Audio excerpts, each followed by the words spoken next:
This is an 8-iron, and it's a dead shank. Wow. Way right. Oh, takes a hop off the path. You gotta be kidding me.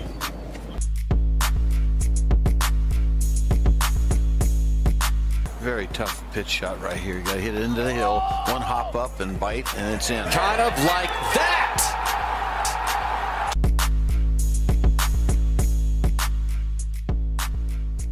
I would like to welcome 5-time PGA Tour winner and Golf Channel commentator Mark Wilson to the Sub 70 podcast. Mark, thank you very much for taking the time today to be with us. Yeah, Jason, looking forward to it. Well, my first question is, how is the transition going from being a full-time PGA Tour player to having your new role on the Golf Channel as doing golf commentary, and how is that role going to be defined for you? Will you be in the studio? Are you going to be out in tournaments? How's that sort of going so far? It's slow. It's a good way to describe it. I'm super excited about it, and I'm just sort of getting my foot in the door right now. The only thing I've done so far is been in the studio for a couple of Golf Central programs, and it was during the week of the Mayakoba tournament, which I was fortunate enough to win back in 2009. So they brought me in kind of as an analyst in terms of talking about the golf course and what the players might expect. And this was on Tuesday and Wednesday, so lead up to the tournament. And it was a really interesting thing to see the Golf Channel building and the buzz there about golf, and hanging out in the newsroom with all the other people involved, the producers, directors, sound people, the editors, and just talking about what's going on in the golf world and giving your opinion about it and formulating things. And so that was my start, studio. And I would love to get into tournaments. According to the producers there, it's like, this is how, at NBC anyways, this is how you get your foot in the door. And then we can talk about tournaments down the road. The only other thing I do have lined up for sure right now is that I'm going to be doing a PGA Tour live broadcast of the Waste Management Phoenix Open the last week of January. And if you're not familiar with that, it's really on PGAtour.com. It's something that you can subscribe to, and it's like featured holes, featured groups, and it's going all day long. They do, like, I want to say 8 or so hours of coverage every day, maybe even more than that.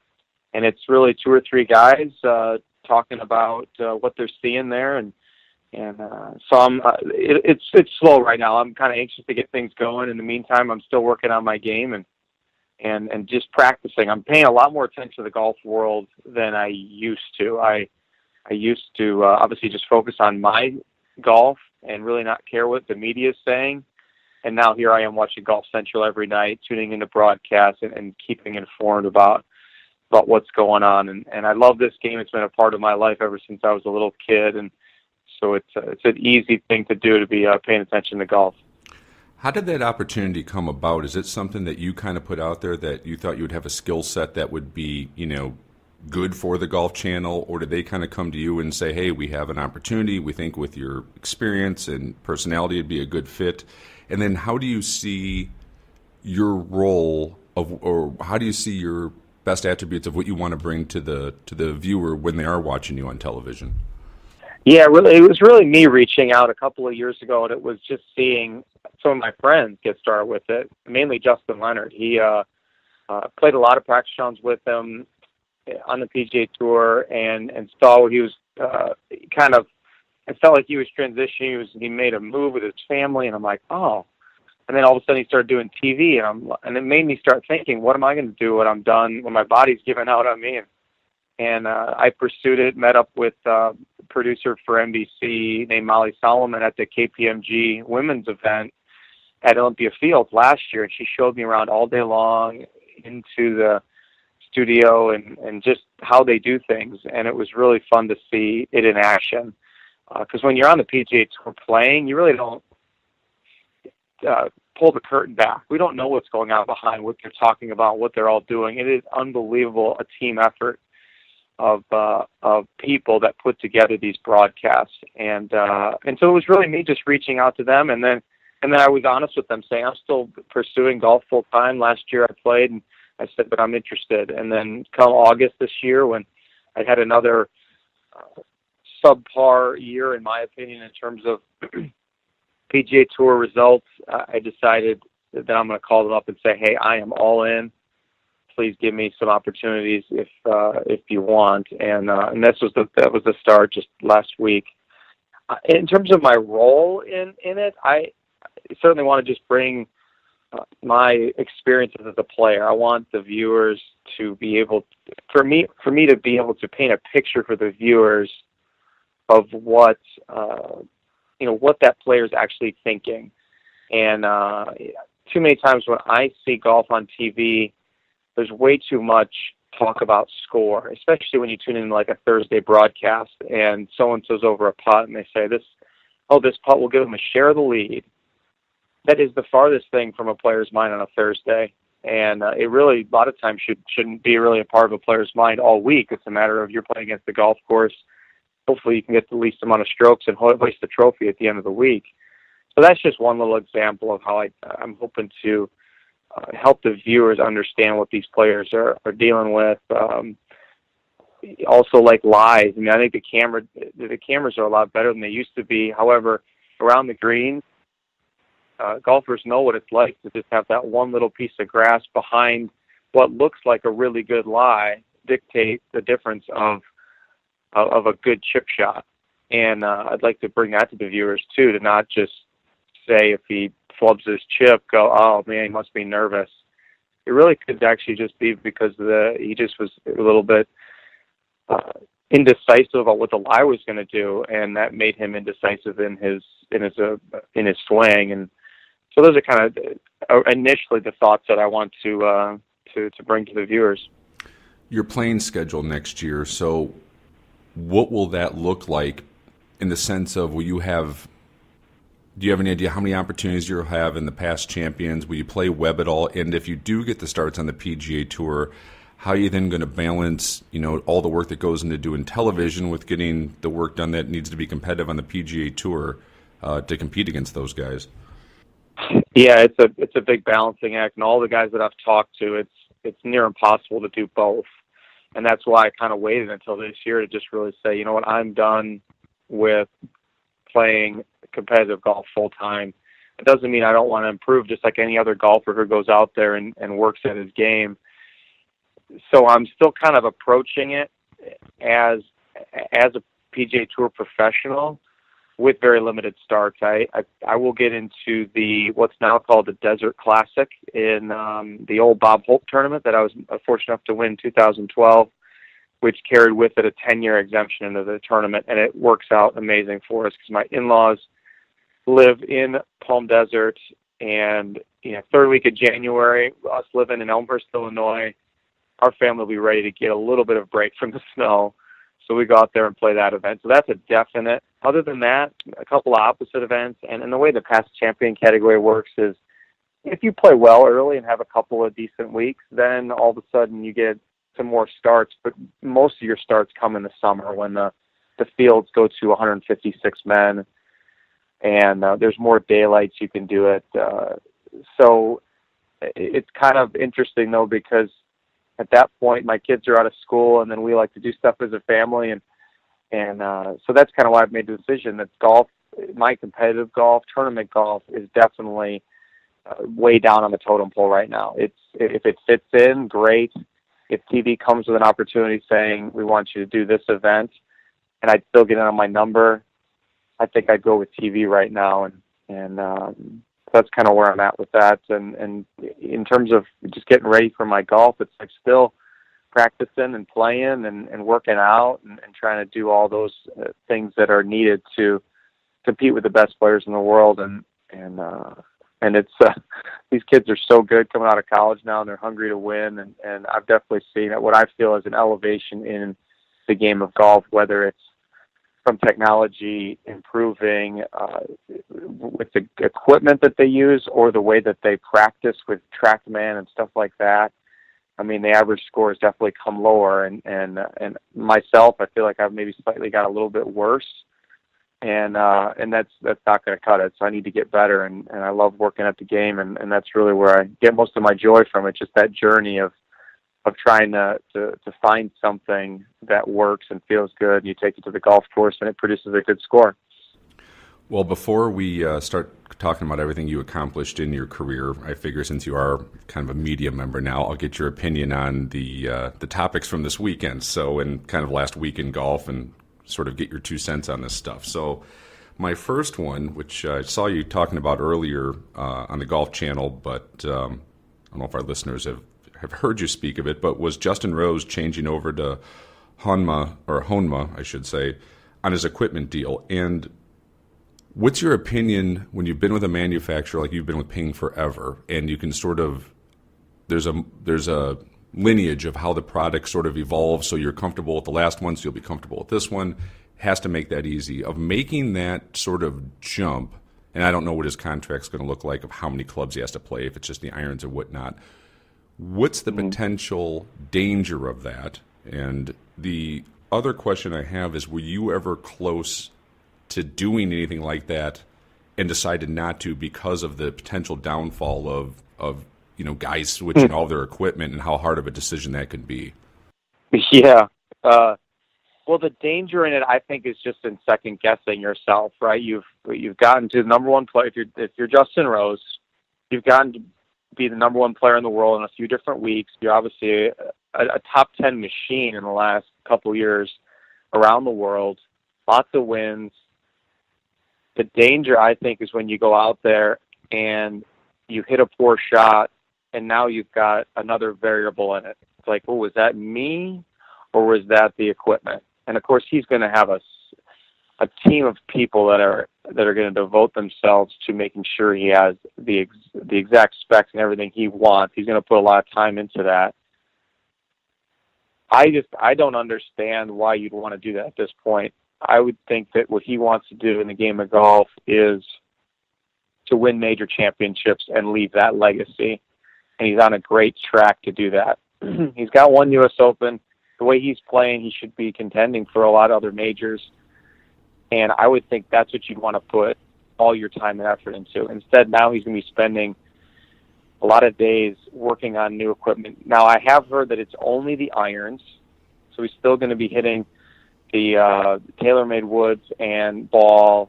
Is that right? Does he play TaylorMade ball? I believe he did, yeah. I believe he does, yes. And so it's really the irons. So it's not a huge change.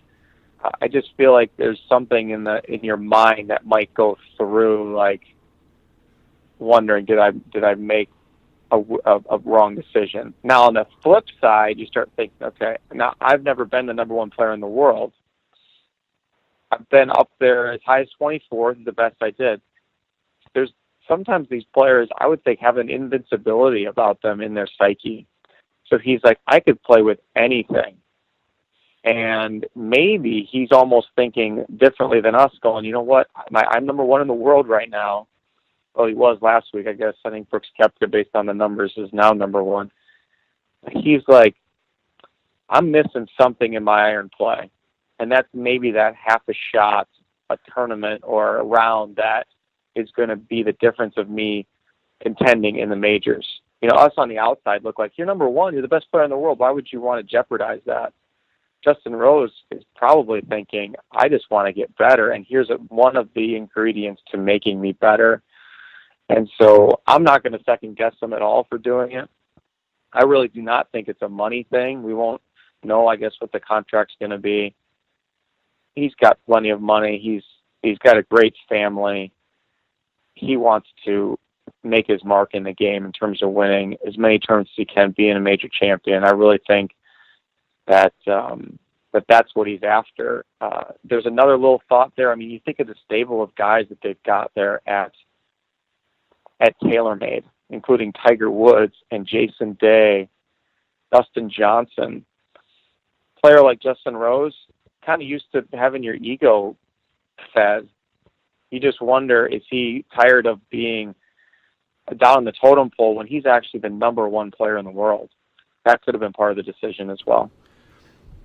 Harder to change, potentially, equipment or the golf ball. So if he's playing the same ball, that takes that element out. But if, as a PGA Tour player, what would be more difficult? Great question. I think they're both tough. I guess probably the actual clubs. I mean, the ball, if you still have it's not as variable, right? You've got just one ball you're hitting all these different clubs with, whereas you've got 13 clubs that you're probably working on to hit that ball with. So I would have to say the clubs themselves, and you touched upon it earlier, and I apologize for not answering it, but myself, did I ever get tempted with that? A little bit. When I had my good run in 2011 with a couple of wins, my agent, doing his due diligence, came to me with some things, and it had been a little bit more money. I'm loyal to Ping and Titleist. They've been loyal to me when I was playing in college and a nobody, and I really believe that they have the best equipment in golf, and so that was really easy for me. And knowing myself, I think I would have felt like a sellout if I went to somebody else for a few extra bucks. And let's face it, in terms of myself, I made most of my money on the golf course. I knew I wasn't bringing people to the stands like a Ricky Fowler. So I knew, I guess, where my bread was buttered, and I was going to focus on the best equipment for me to try to make money on the golf course. Also, some guys I'm in my 40s, you're in 40s. It's kind of cool to see the guys in the 40s win. Lee Westwood, I saw that interview afterwards. Puts up 64. He's emotional. He's crying, which is understandable, not knowing if he's going to get it done at 45 for his 24th European Tour win, which is crazy good. And then Kuch coming through kind of after a tough year, not making Ryder Cup, and just shows up and plays Matt Kuchar golf, greens and fairways, and making some putts and gets the win. So thoughts on those two victories from those two great players? So excited for both of them. I played a lot of golf with both. Gotten close with the Kuchars just because they have our wives are good friends, and they have two boys that are similar in ages to my two oldest, and so we grew up together on tour. Matt and Sivy, they were some of the only ones to believe in homeschooling at first, and out there on the PGA Tour. So they were out week in, week out, and so we got to spend a lot of time with them, and so proud of them. It is fun to see the gray-haired guys doing well, and Lee Westwood as well. I played some golf with him in his prime. An incredible ball striker. Hit it far and solid, and really a fun guy to be around out there. And I always was impressed with how I felt like he was always trying to make me feel welcome and comfortable whenever I was paired with him. I remember playing him in the match play tournament, and him just asking I think I was one up with 2 to play, and we're walking on the 17th fairway, and out of nowhere he starts asking about my family, and I just thought that was really classy, and he's got a good perspective about what's important in life, not just golf. With that said, we put so much time and effort into working on the games, and when it goes awry and you're not sure it's going to come back ever again, I can understand the tears that you saw from Lee Westwood and the jubilation from Matt Kuchar that we got it done again. It's a really satisfying moment, and one they'll probably remember for a while. When you're playing with Westwood in his prime, was the ball striking superior to even other guys on the PGA Tour? Was it that impressive to see him play and hit golf shots? Was it just beyond world-class good?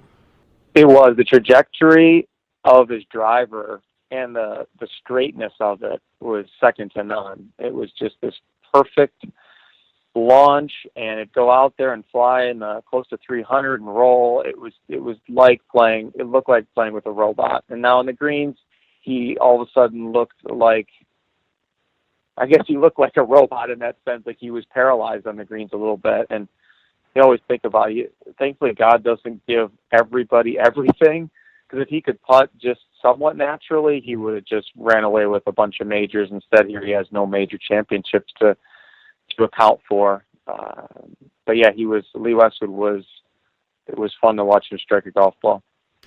Champions Tour, big week for those guys. VJ goes crazy shooting 61 at Phoenix Country Club, which shows how good he is and how good those guys out there still. And then the other story is Bernhard Langer winning another, Charles Schwab Cup at 61. Amazing how good he is still. And then as a follow-up to that, you'll be exempt for the Champions Tour in, 4 or 5 years or so. Is that a tour that you would look forward to playing and getting yourself kind of ready for it at that point in time, or do you have to see how the TV thing goes if you're going to make that call or not? It's something I'm definitely interested in. When I see Paul Goyos' ball speed flashed up on the screen at 156, I have some hope because I'm kind of under 160 now, and so I'm like, all right, maybe I can play with those guys out there a little bit. Distance isn't as paramount as on the PGA Tour. Looking at what Vijay Singh did, he works harder than anybody I've ever seen. Still's trying to get better at the game, just loves competing, and it was really cool to see a final round like that. And the longevity of Bernhard Langer. I mean, it's almost easy to say that he's better now than he was on the PGA Tour, certainly in relation to his peers. He's got a lot more wins on the PGA Tour champions than he does on the PGA Tour. Hard to believe he's only won 3 times on the actual PGA Tour, 2 Masters and 1 in Hilton Head. Of course, there's maybe 80 other international wins. It's really fun to see that you can continue to compete at this game at such a later stage in life. The other sports, you're retiring at 30s and early 40s. You're kind of crazy if you're still playing football in your 40s. We don't see that very often. So that's one thing about golf that's really appealing. It's also a little tough on a player like myself who feels like, boy, it'd be a lot easier if this is just the norm that you retire at age 40. And that's kind of when I sort of didn't have that many good finishes on the PGA Tour anymore, didn't feel like I was competing as well. If everybody else is retiring at that stage, it'd been a lot easier for me to retire and move on and do something else. However, there's that carrot always dangling out there. You watch Bernhard Langer win the Schwab Cup and shoot the scores he's doing at age 61. It kind of wants you kind of want to keep going, and that's why I kind of keep competing. And yeah, I'll be exempt out there. I'm 44. I'll be exempt out there in 6 years. It's definitely something that I'm looking forward to. I see the other players do it. It's kind of like your second time you get to do this thing, and now you started with your wife traveling. That's what Amy and I did, just the 2 of us. And then all of a sudden you have kids, and they stop traveling. The kids are in school. I see a lot of these Champions Tour guys, but they get this second life. Now the kids are off in college, and they get to go travel with their wife again around the Champions Tour. And let's face it, those guys get it. They understand how to put on a good show. They do the pro-ams right. They give the people what they want, and they have a lot of fun doing it. I'd love to be a part of it here in a few years. I was out there when they had the Champions Tour event for the senior players this year up at the North Shore, and I'm still so impressed of how well those guys play.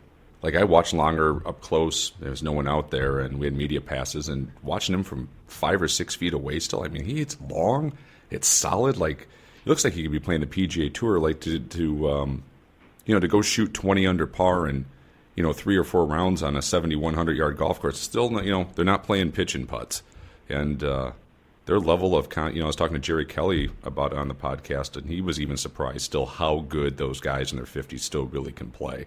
So it's a great tour. It's so much fun to watch those legends still out there doing it. For sure. There's no just skating around out there, getting out there, I turned 50, I'm going to make a ton of money. I've heard that from Jerry. I've heard that from Kenny Perry. They show up and they go, these guys are shooting some low scores, and these courses are not that easy to be shooting these mid-60 rounds. So you got to bring your game if you want to compete out there. Well, let's talk about your background a bit. Growing up in Wisconsin, Menominee Falls, how'd you start playing golf? How'd you fall in love with it? And at what age did you start knowing that the talent was there you could maybe make a go at it? Played a lot of different sports growing up. Golf and basketball were the 2 that I really loved. And with having parents that are, my dad's 5'4", my mom's 5'1", I kind of figured basketball was going to be a tough thing to do. But I did play 2 years in high school, and that's kind of when I took over with golf and had some success at the state level and a little bit nationally. Still, colleges were not really interested in me until I had a good run in between my junior and senior year. I lost to Tiger Woods in the U.S. Junior finale and had a couple other top 5 finishes in tournaments or AJGA events and stuff like that. Won Wisconsin State Junior. That's when all of a sudden they started returning my calls, and I got to go on some really neat visits around the country to some great golf universities. including places like Houston and Oklahoma State that have just incredible history, and then down there in the southeast where I ended up going, University of North Carolina. And so it was kind of really, I would say, when I was 17, I thought, let's give this a whirl. I got the scholarship to go to college, and then you just really don't know, though, how good are the professionals versus the players in college. And finally, when I got to play some college events with players who were having success out, say, in U.S. amateurs, so then they qualify for the Masters, and you'd see them make the cut. A guy like a Justin Leonard, I play alongside, and I realized that, yes, they're good golfers. They're not perfect. I could give this a whirl, and that's kind of when I figured once I got done with college, let's at least try it and give it a go, and start on the mini tours. And I guess that's what my TV career feels like right now. I'm starting on the mini tours and hoping to get some opportunities to compete at the highest level. So there is those stories you played against Tiger in the amateur days. Did you see his? Obviously he had talent, but did you see it at that level? And is there any great stories of playing against Tiger and how great of a competitor he was even then as he is now? For sure. I mean, I noticed him a few junior events before that, and he was always the story. He was on the front page of the sports section every town he went to, even as young as that I remember when he was 13 years old.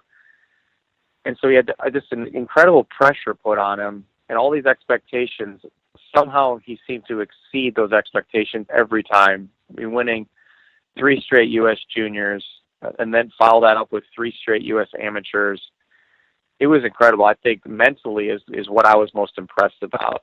At that U.S. junior, just like many, if you followed golf and you watched those finales in the USGA championships, everybody had him down for the most part. Everyone probably should have, the guys he was playing against should have beaten him. But somehow he hung in there, was patient, and then had an incredible finish to it. And our match was the same way. I was 2 up with 5 to go, and I was enjoying watching him compete and play, and maybe I got distracted by a little bit of that, and knowing his history got in my way. Looking back, though, I felt like I just was doing the best I could. And I do remember one moment on 17, as a par 3.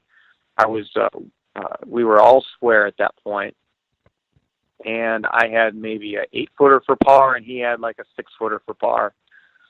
And I rolled mine in, and then I kind of stood up the side of the green and said, well, let's see what this guy's got. He's trying to defend his title, all these expectations. He can't possibly make this. And he rolled it right in. And then we walked to the 18th tee, and it was kind of one of the first times we were by ourselves because we had about 2,000 people following us shot for shot. And there weren't any ropes or anything. People were very close to us. And walking back to the 18th tee was only one of those tees where just the players and caddies could go. And so we were alone for the first time. We hadn't chatted a whole lot because it was kind of chaos. And he just said to me, hey, nice putt back there. And that was really cool. That meant a lot to me. It's like, oh, he noticed that. He noticed that those were big putts. And that was really, really kind of him to notice that. And then when I fast forward to playing with him on the PGA Tour, he was very complimentary every time we played together on good shots. And just the confidence you see. I played with him at the BMW Championship. We were tied for the lead going to the 3rd round at Cog Hill. They just redesigned the golf course and made it a lot more difficult. Deep bunkers, longer, greens were tough. And he goes out and shoots 62, 9 under par with a bogey at the first hole. And it was like he was playing a video game. He hit it on the proper side of the hole every hole, and then would roll in a 15 to 20 footer, and then he made it an eagle or 2 on the par 5s. It was something really cool to watch, and he did it so calmly. You could just get the confidence that he had in his ability. That was 2009.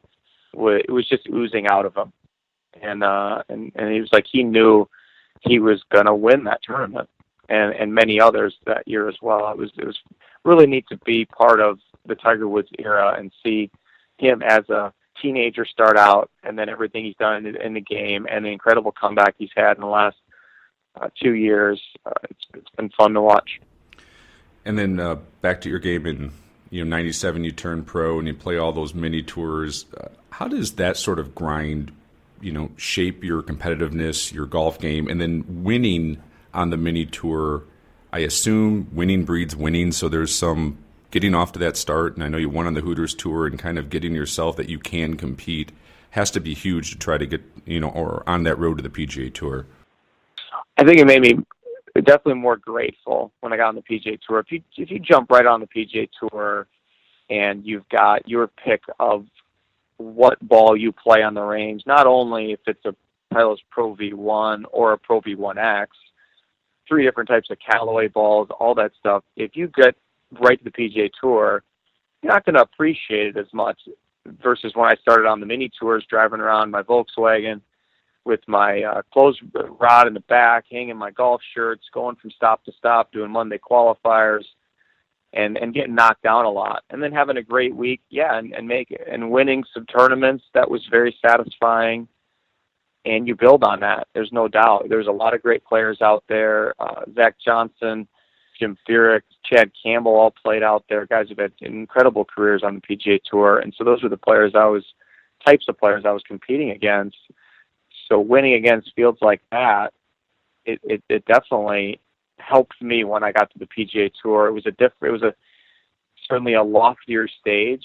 It's still just golf though, and if you can just kind of remember the experiences you've had and what worked for you, and get to know your body. I mean, it's almost sometimes like an out-of-body experience when you get so nervous that you can't even hold on to the club, and your mind's racing, and all of a sudden you're just thinking of what not to do. It takes some time to figure out that is not the right approach, that you need to look at these things as opportunities. And when I figured that out through the years, I was able to have some success because I looked at it more as an opportunity. If I put myself in position to win a golf tournament, let's look at it as an opportunity to do something great, not an opportunity to screw up. And that I definitely enjoyed those all those experiences I had on the Hooters Tour and Teardrop Tour, and all those times when you were looking ahead. You weren't playing for the money at that point. You were just trying to pinch pennies and work on your game, and no one's noticing it, right? You're not getting any acclaim for it. You're just trying to improve to get ready for the PGA Tour qualifying tournament in the fall, and hoping you can get your card. And it took me a few years to do that. Thankfully, I broke through, and I guess the rest is history. Yeah, you might have answered my next one I had here, but the road's not easy to the PGA Tour, the highest level. You go through Q School, field times, back and forth, but then you sort of, I was looking sort of at your stats and the years out that you get it, and you win 5 times. Was it more mental than physical? Was it just sort of the comfort level of being out there, and that you winning breeds winning, and you've done this before, to maintain that level of play you had for that run? There had to be some self-belief, I'm guessing, or something that kind of let you play at that really high level for that extended period of time. No doubt. There's a little chip on your shoulder, like I want to prove to everybody out here that I can compete. Even though I'm one of the smaller guys, I don't drive it as far as everybody else, and I really thrived on that. I really enjoyed that challenge, and it was a fun ride. Even starting out on the PGA Tour, and I kind of thought of myself as just going to be a journeyman, make some money, and hopefully keep my card. And that's kind of how I played at the beginning of those years. And then I started working with Dr. Bob Rotella at the end of 2006, and he kind of changed my philosophy in a sense. Like, if you keep thinking about yourself as a guy who's as a guy who's a top 125 player, well, that's where you're going to kind of hang out. You're going to finish 124 or 140 or whatever is that. You need to start thinking about yourself as a top 50 player, a top 10 player, and then if you miss that by a little bit, still a great year. And I went in with that, coupled with the fact that he really convinced me that I was physically working at it a little bit too hard. I was putting too many hours in, wearing myself out, and instead of just reacting to trusting in my ability and reacting when I got into tournaments.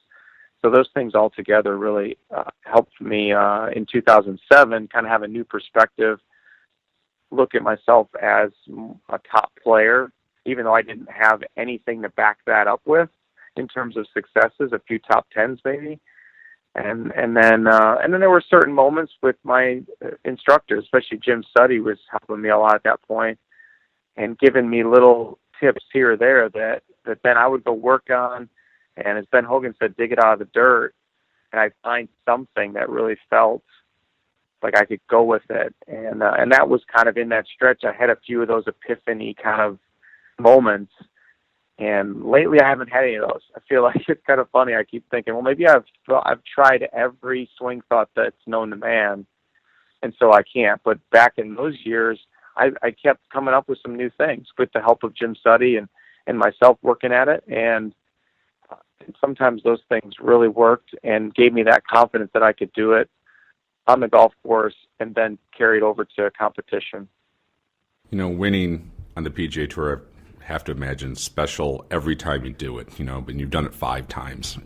Of those 5 wins, is there one that stands out in your mind that is the most special out of all of them, or a moment that happened in that tournament that, sort of takes that moment of it doesn't get any better than this? They're all so unique in that sense that, winning the first tournament, the Honda that I won in such a weird way where I was hitting it all over the map, but making long par putts and hanging in there. It seemed like I shouldn't be the one winning, but I turned out I was. I think of collectively the 5. The one that stands out to me is the Waste Management Phoenix Open. That's kind of known as more of a Bombers-style golf course. It was a week where I'd already won. My wife finally got to watch me win in person at the Sony Open in Hawaii. And 3 weeks later, we're at Phoenix with my whole family. Our youngest Graham has not been born yet, but here we are. The Green Bay Packers are in the Super Bowl. My caddy's getting cheese heads together so I can wear those on 16, the crazy hole out there. And all of a sudden, I start out with 2 really good rounds. And it's like, wow, I'm back in this again. And I win that tournament. And that's the one that when my peers try to come up with the 5 wins, that's the one they struggle with the most. They don't remember that I won that one. I think it's because it's known as more of a Bombers course. That one kind of stands out as the unique one of the bunch. Well, I've got a few more here for you, and we'll get you out of here, but they're kind of just quick hitters that ever come to your mind here. Okay. I love golf course architecture, and I saw you got to play Pine Valley. So some people consider it the best golf course in the world. Where did you sort of rate that compared to the other, iconic golf courses you've gotten to play, and what was your take of the architecture? I love the architecture in terms of the variety of holes. There's a lot of pitch and putt holes. The 8th hole comes to mind. The really small, slender, I guess it's almost 3-tiered green. I was going to say 2-tiered green. I guess 2 tiers where you can put the pin. Drive it down there with a 3-wood or something, and you have like a 50-yard little pitch shot. Holes like that, you don't see those that much anymore.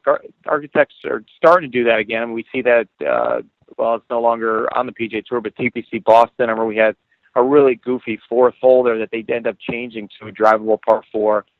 And we love that. You think of the 10th hole at Riviera, which has gotten a little bit out of hand just because of the green speed.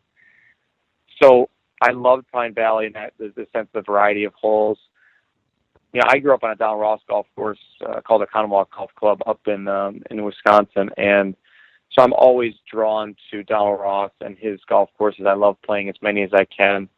We got Exmoor and Beverly and Oak Park here, to name a few, in the Chicago area, and I love getting a chance to go out there and seeing his expertise back when they don't have the technology that they have now in terms of moving dirt a lot easier and the grasses and all that stuff. So yeah, I love Pine Valley. It was a great bucket list thing to be able to play. Is there one golf course on your bucket list you have not played yet that you would just love to have opportunity to get out there and tee it up and see what that golf course is all about? Yeah, St. Andrews, no question about it. I've heard from other players that how it's the ultimate in terms of strategy. If you want to take on the tee shot and put it close to the trouble, you got a better angle into the green. Or you can play conservatively off the tee, but then your angle into the green is really difficult. And I just love that. It sounds like a chess game, right? That you're just playing against the course like that. And you have to take on a little bit of risk to make those birdies. And if you don't want to take on the risk, you're not going to shoot a low enough score to compete against the best players in the world. I had the opportunity to play the Open Championship twice in my life, both times in England. So I never got to Scotland. I'm in the process of working on a trip with my father and uncle and cousin to go to Scotland and play all those great courses. And St. Andrews is top of my list. Wisconsin has certainly turned into a hotbed of great architecture last, say, 7, 10, 5 years. It's amazing how, you could make a iconic trip just from going to Wisconsin anymore. There's such great courses up there and what they've done. So if you're looking at Wisconsin architecture and Illinois architecture from golf courses, what's maybe your 2 or 3 favorite from each state? And, why do you love those courses, or maybe one or a couple of each? Yeah, I think, in Wisconsin, if I had one round left to play in my life, it's the Conemaugh Golf Club. And I think I like Donald Ross' design. And I have just so many memories there of growing up and playing it. I just love the strategy, and most of the greens are front to back, and you just got to being over a green is just death. I love playing at Whistling Straits. I've never played a competitive round there, so maybe I'd change my mind because it's so difficult. But the scenery there and what Herb Kohler has done in Kohler is just so fun to have all those golf courses right there. And I love the scenery there. So many come to mind, though, in Wisconsin. I really love the tree line thing. Milwaukee Country Club is a blast to play. Those are probably my favorites up in Wisconsin. In terms of Illinois, Butler National is a test unlike any other. So many courses have to trick it up and start shaving around the greens and doing all these things that make it difficult. Butler National does not need to do that. It's just right there in front of you. If you hit a bad shot, it's not going to go much further from where it landed, but you're probably going to be in a situation that's going to be tough to recover from. I remember Beverly Country Club playing the Chicago Open there about 20 so years ago before I got on the PGA Tour. Another tree line course that I love. So those are 2 that really come to mind in the state of Illinois that are my favorites. Best golf shot you ever hit under pressure? I have to go back to Q School. In 2004, I was at PGA West on the 9th hole, final round, so 108th hole for me. I'd started on the 10th hole that day. There's no leaderboards or scoreboards out there, and at that time there were no smartphones, so no one really knows where you stood. You just kind of have an idea. I really thought I needed to make a birdie to have any chance to get my PGA Tour card back, and I drove it in fairway bunker on the right. And there's no lip to worry about, but it was about 200 yards to the hole, and that's normally a 4-iron for me. For some reason, I just felt like I'm amped up. Let's hit 5, and the strike on the ball was almost like I didn't hit it. It felt non-human, especially not what I could do to a golf ball. It came off so solid, so crisp, and right at the flagstick. Went about maybe 18 feet short of the hole, and then I don't really remember the putt. Somehow I rolled that putt in, and it did. I needed that birdie to get my card on the number, which got my card back for the 2005 season. So that bunker shot is always my go-to when I get asked that question. And my last one here for you. If you could take 3 other guys on the PGA Tour that you're buddies with, go have dinner, play a fun competitive round of golf, which 3 guys would you take, and what do you admire most about those people as golfers and as, just the friendships that you have with them? Yeah, well, we talked about him earlier. Matt Kuchar would be one. I love to laugh, and he is so witty and quick and just a blast to be around. So Matt Kuchar would be one. Jim Furyk is another. Great guy to play golf with. It's fitting. He's from Pittsburgh area, so he just he's got that steel worker mentality of how he goes about playing around the golf. It's just so fun to watch him. He's like a tactician going around the golf course, and he gives back so much too. He's helped me out with my charity events, and I've played in his. He's just a fun guy to play golf with and have a beer with. And my last guy is Peter Malnati. He's been a friend now for about 5 years on the PGA Tour. He's what we say, we talk about strokes gained, putting, and off the tee to green, all this kind of stuff on the PGA Tour now. If there was a stat about attitude, he would lead strokes gained attitude every year on the PGA Tour. He has got the most optimistic perspective that I've ever seen. and I admire that. And so it's so fun to be around him. So I think the four of us would have a fantastic time on any golf course you put us on. Well, thank you so much for your time today. I've truly enjoyed the conversation. It's fun to talk to a Midwest guy, and I really, really enjoyed it. Thanks for your time, and we'll be watching you on TV and on the golf course commentary, and also hopefully, some good rounds this year on the PGA Tour for the 19 season. So really, really appreciate it, Mark. Thanks, Jason. All the best to you, and hit it in the fairway and one putt often. We'll try. Appreciate it. Have a great day.